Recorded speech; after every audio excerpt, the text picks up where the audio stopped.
WhatsApp, আমরা এখন যমুনা সেতু কোথায় যাইতেছি নিজেও জানি না, এই জীবনে প্রথম আসছি। লেটস গো, চলো। যাই হোক বন্ধুরা, এইটাই আমাদের প্রথম উত্তরবঙ্গের দিকে আসা এবং যমুনা সেতু পার করা, সেই একটা অনুভূতি, বুঝছেন?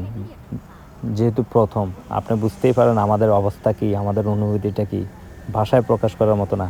আপনি দেখেন, এই যে যমুনা সেতু, এর নিচে কিন্তু আপনার চর দিয়ে গেছে, বিস্তীর্ণ এলাকার চর। এখানে আপনার বালু দেখা যাচ্ছে এবং ঘাসও হয়েছে, এবং আমাদের ডান পাশে দেখেন রেল রাস্তা।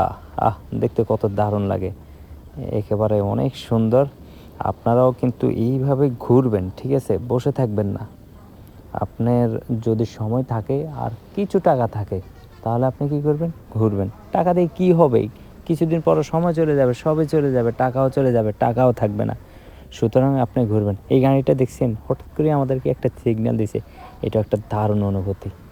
রাস্তায় চললে অনেক কিছু দেখা যায়, অনেক কিছু বোঝা যায়। ঠিক আপনারা এইভাবে চলবেন। এবং উত্তরবঙ্গের দিকে, আপনার এই দিকে হচ্ছে যে আপনার নাটোর, রাজশাহী, পাবনা, সিরাজগঞ্জ, বগুড়া, নওগাঁ, এই জেলাগুলা, ঠিক আছে? এই জেলাগুলোর দিকে আপনার যদি আসেন, তাহলে আপনাকে অবশ্যই যমুনা সেতু পার করতে হবে। আপনার যমুনা সেতুর উপর দিয়েই যেতে হবে এইসব জেলায়।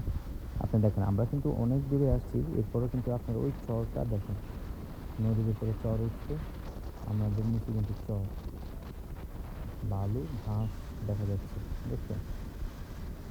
3 কিলোমিটারের চেয়েও কিন্তু এই যমুনা সেতু, 3 কিলোমিটার থেকেও এই যমুনা সেতু একটু বড়। আপনার ওই যে এই যুগে এসে আপনার পদ্মা সেতুর সাথে আপনার মিলে আর কি। ওই যুগে আপনার যমুনা সেতু করা আর এই যুগে পদ্মা সেতু 6 কিলোমিটার করা, আমার মনে হয় যে সময় অনুপাতিক, মানে সমান সমান হবে। ওই যে বলে না, 1998 সালে 8 পাস করা আর হচ্ছে যে এখন